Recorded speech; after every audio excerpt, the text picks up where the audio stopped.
Setelah kita tahu apa itu marah dan kita berdoa supaya termasuk orang yang mampu menahan amarah, insya Allah kita tidak akan marah. Betul? Kalau ada yang terkena musibah, meninggal anaknya, terbakar rumahnya, apakah dia marah kepada Allah? Tidak, dia sabar. Kalau ada di antara ibu yang suaminya dilarikan orang, tetap disitulah baru kelihatan bahwa yang namanya marah itu bukan dihilangkan dari diri manusia, tapi tempatkanlah marah pada tempatnya. Apa itu Ustaz ceramah kok marah-marah? Itu bukan pewaris Nabi. Nabi itu nggak pernah marah. Coba lihat, ketika Nabi dilempar pakai batu, basah tapak kakinya kena darah, terompak kayu sendalnya habis berdarah, marahkah Nabi? Tidak. Datang malakul jibal, malaikat jibal, bukit segala bukit. Hai Muhammad sallallahu alaihi wasallam, tunjukkan padaku mana bukit yang paling besar di atas muka bumi ini, akan aku timpakan ke atas negeri Taif, rata mereka semua dengan tanah. Sebelum kita dengar jawaban Nabi SAW, andai yang datang itu malaikat kepada Abdul Somad, hai Abdul Somad, tunjukkan mana. Belum lagi selesai malaikat langsung saya potong ngomongnya, itu Gunung Bromo, itu Gunung Kidul, itu Gunung Merapi, ratakan mereka dengan tanah, jangan sisakan satu pun. Itu makanya tidak ada nabi bernama Nabi Abdul Somad, karena tidak lulus fit and proper test. Apa kata bumi? Wahai Muhammad sallallahu alaihi wasallam, kalau sampai darahmu menetes kena ke bumi, aku telan penduduk Taif itu rata sama rumah-rumahnya, aku telan. Apa yang dilakukan Nabi SAW? Nabi menyapu, mengusap supaya darah tidak menetes ke bawah.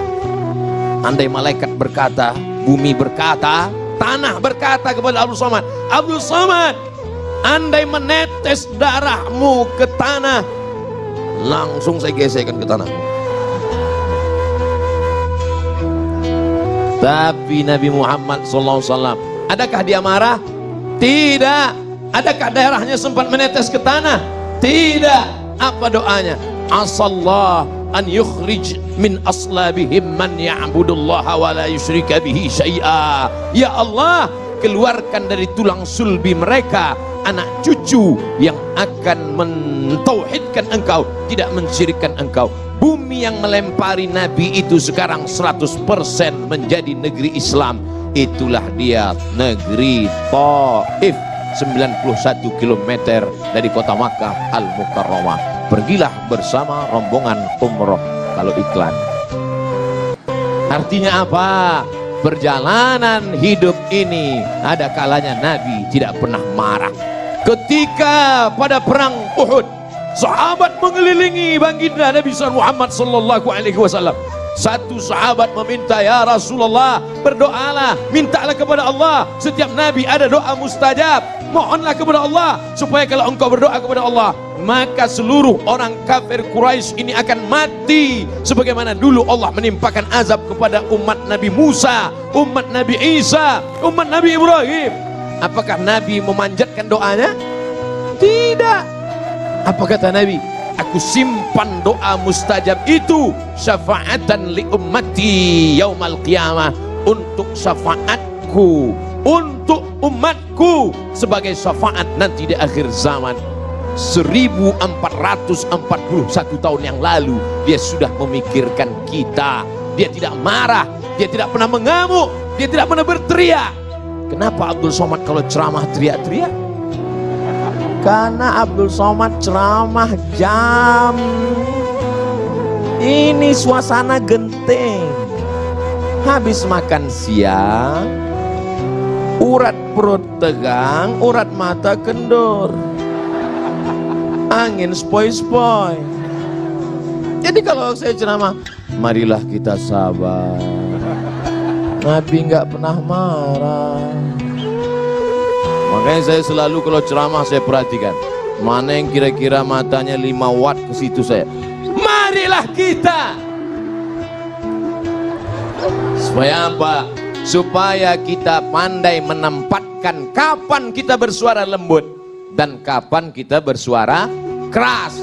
Bukan berarti orang suaranya keras itu hatinya keras. Selembut sutra, smooth as silk, lembut seperti sutra. Kalau kau tak percaya, belalah dadaku, kan kau dapati lafaz Allah di sana. Saudaraku yang dimuliakan Allah Subhanahu wa taala, itu tuh Nabi nggak pernah marah, Nabi nggak pernah ngamuk. Kenapa kamu marah? Kenapa kamu ngamuk? Kamu kenapa nggak meriwayatkan hadis Nabi yang sedang marah? 1 bulan Nabi berdoa, Allahumma al'an bani Ra'il, Allahumma al'an bani Zakwan, Allahumma al'an Usayyah, laknat bani Ra'il, laknat Usayyah, laknat Zakwan. Kenapa? Karena mereka membunuh 70 dai yang dikirim oleh Rasulullah sallallahu alaihi wasallam. Kunut subuh, kunut zuhur, kunut asar, kunut Jumat, laknat, laknat, laknat. Qanata Rasulullah sallallahu alaihi wasallam syahran, thumma tarakahu. Setelah sebulan Nabi tidak berkunut lagi. Apa kata Abdurrahman ibnu Mahdi? Makna thumma qanata tarakahu, tarakahu. Nabi meninggalkan, bukan kunutnya yang dia tinggalkan, yang dia tinggalkan laknatnya, sedangkan kunutnya berlanjut sampai meninggal Nabi Muhammad sallallahu alaihi. Pernahkah Abdul Somad dalam doa kunutnya melaknat? Enggak pernah. Allahumma hadina fi man hadait, amin, wa afina fi man afait, amin, wa tawallana fi man tawallait, amin, wa barik lana fi ma a'tait, amin, wa qina bi rahmatika syarra ma qadait, amin. Sisanya pujian kepada Allah. Fa innaka taqdi wa la yaqda 'alaik wa innahu la yadhillu man walait wa la ya'izzu man 'adait tabarakta rabbana wa ta'ala falakal hamdu 'ala ma qadait nastaghfiruka wa natubu ilaik. Bagi yang hafal, yang enggak hafal gerak-gerak kena yang mulut. Bagaimana kalau Abdul Somad kunut subuh, kunut zuhur, kunut asar berdoa, Allahumma al'an Israel, Allahumma al'an, pokoknya laknatlah semua yang menzalimi, yang menganiaya, yang mengkriminalisasi ulama, yang menyudutkan orang-orang soleh, laknat. Kira-kira kalau kita baca doa kunut subuh, kunut zuhur, kunut asar, kunut maghrib, kunut isya, apa kata orang? Itu imam radikal. Padahal kita sedang marah. Kalau agamamu dihina, ulamamu dilecehkan, kau tidak marah, maka gantilah bajumu dengan kain kafan. Kata Buya Haji Abdul Malik Karim Amrullah, Buya Hamka, ganti bajumu dengan kain kafan. Ustaz nunjuk kami, enggak kamera. Jadi marah bukan dihilangkan. Setelah ngaji tetap ada marah, tapi marah melihat ketidakadilan, marah melihat kezaliman. Tempatkanlah marah pada tempatnya supaya kita menjadi orang yang adil.